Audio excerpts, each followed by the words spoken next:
Hello there and welcome. It's Psychic Cynthia here. And I'm finally back after my travels and here to talk with you about intuition and specifically awakening your intuition, your own intuition, deepening your own intuition, connecting with your own intuition. As I see it, there are two primary types of intuition. And the first type is, I think, more of what we often think of with intuition, and that is, I would call it the primal intuition. And so that's the intuition that serves to protect you. The intuition that often will tell you to not do a certain thing. In a way, it restrains you, but it also keeps you safe. It protects you from danger, and that danger can be physical danger. Like, have you ever been somewhere, maybe in a parking lot, or let's say you're at a store and you're getting ready to go out to your car, and you just had a feeling that you should look around and check out your surroundings, or maybe you felt like you shouldn't go out to your car by yourself because you could just feel there's some danger? Well, that's your intuition operating. And it's this primal intuition because it's an older part of us biologically.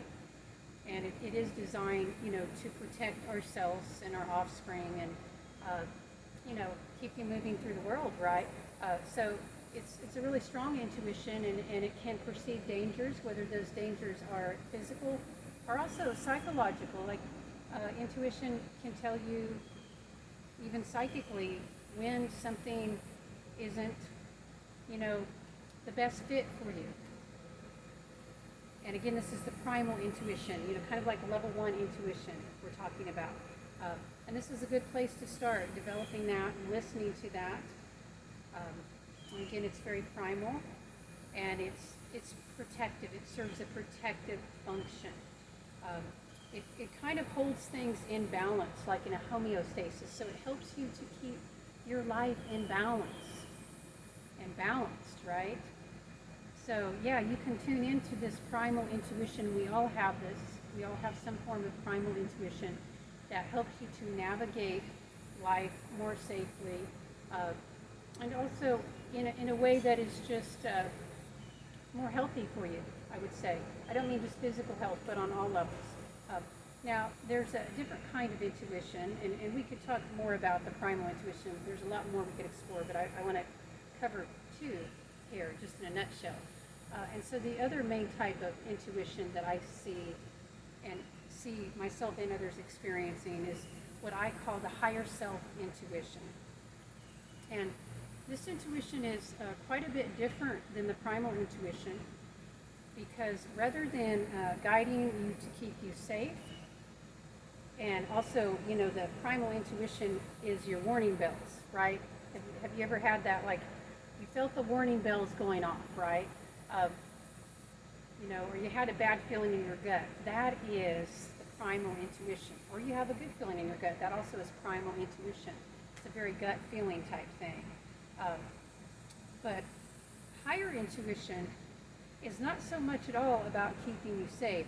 It's actually, higher intuition might even encourage you to take risk, wise risk, but higher intuition is a faculty that is expansive.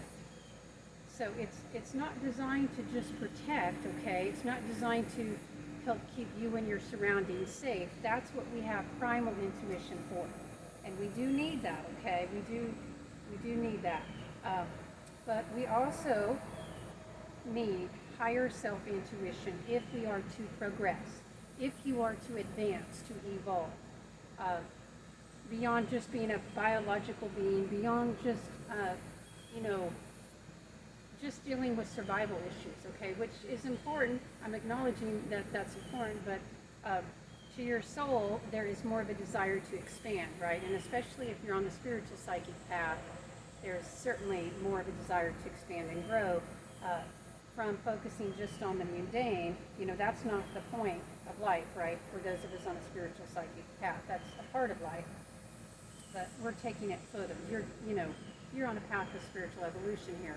the spiritual psychic evolution. So the higher self intuition helps with that. And again, it's an expansive type of intuition.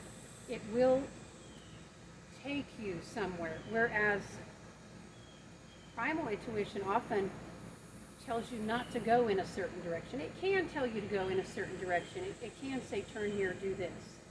But it's usually relating to more of mundane issues, survival issues, basic day-to-day issues. The higher self intuition expands out further, and it moves you in new directions. So it's not about protection. It's about growth. And that's why the higher self intuition can lead you to take risks, and hopefully, they're wise risks. But sometimes the two intuitions could almost be in conflict with each other. Hopefully not, because we need both, but sometimes we do, put ourselves in difficult situations. We do take risks to grow. Hopefully they're not, unwise risks, but sometimes there can be cost involved. So sometimes the primal intuition may say, don't do this, but the higher self intuition will say, but if you do this, you're going to grow. So that's really, I'm getting too nuanced here, but just understand we need both, especially if we're going to grow, and we need a balance between the two. And have you ever known anybody who, there's a lot of people who don't really have their higher self intuition developed. That's pretty common, because the only way really to develop that is, if you're really working in the psychic or visionary realms consciously in some way, you're meditating, or you're just consciously tapping into the, imaginal realm, to the creative realm, to the other planes, then yeah, you can, that higher self intuition will develop. But there's a lot of people who maybe don't have higher self intuition, but they do have a really good primal, deep level intuition, and that's fine. But it does seem there are some people who have, however this works, they have good higher self intuition. In other words, they're able to intuit when to take risks to grow and to evolve, but they're not so good with their primal intuition, so they get themselves in trouble, whether that's financially or in relationships or physically.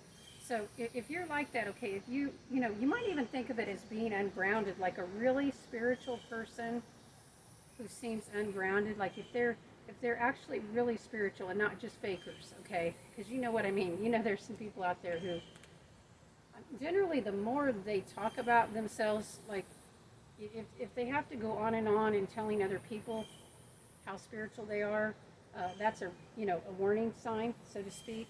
Well, it just means that, generally somebody has to talk about being something so much, like if they have to prove it, I guess is what I'm saying, then you can know that maybe they don't feel secure in that, that's all. Okay, and when I say it's a warning sign, it doesn't mean they're a bad person, it just means it's telling you something about them. So, but yeah, if there is a person, that I've known some teachers of mine like this that were really spiritual adepts, I think, in some ways. But, a couple of them couldn't really get their mundane physical life together in several key areas. And yeah, I think this is because their relationship with their primal intuition was deficient.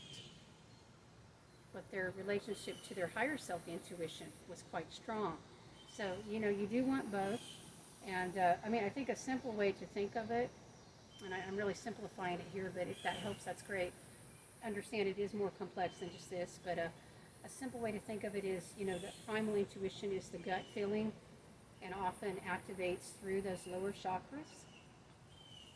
And then the higher self intuition would be activating through the heart chakra or above. It carries less of an emotional energy and more of the spirit of adventure and expansion and openness. And people who have strong primal intuition have good boundaries. So if you have good boundaries, if you're pretty good at that, and listen, I know it's a challenge for a lot of us, even those of us who have good primal intuition. But yes, if you have good boundaries, if you're able, to deal with people well in that way, and to, if somebody does something to you that you don't feel comfortable with or with you, and you're able to speak up lovingly, without, having a meltdown, but you are able to speak up for yourself. So that tells me you probably have good primary intuition. Whereas if people don't have, let's say you don't have good primary intuition, then you're probably not going to have very good boundaries. And here's the other thing, even if you do have good primary intuition, or primal intuition as I call it, you could have moments where, you're a little bit less connected to that. So, yeah, if you have moments of, poor choices and boundaries, go back to connecting to that primal or primary intuition. Now, people who only have the higher self-intuition aren't going to have those good boundaries, right? And then there's some people who don't have either. So, hey, if you can only have one, have one at least, right? But have both if you can. So that's just all I wanted to say today. Think about connecting with these different aspects of intuition. Realize that there are different kinds of intuition. And, the primal or the primary intuition, is not only more connected to the lower chakras, it's connected to the older brain. Our brains as we develop from reptilian, and that's what has a lot to do with safety. Whereas, this higher self-intuition, it's beyond the brain, first of all, okay? It's very much connected to the soul and less to the body. But if you were to kind of put a connection in the body, it would be in the higher brain, in the newer parts of the brain. So, yeah, we don't have to get that detailed, but yeah, just think about it's what we're evolving into, what we're becoming.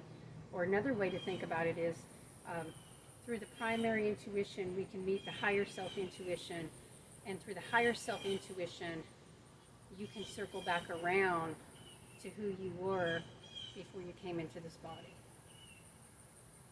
All right, that's where I want to leave you on this. So meditate on that, think about that.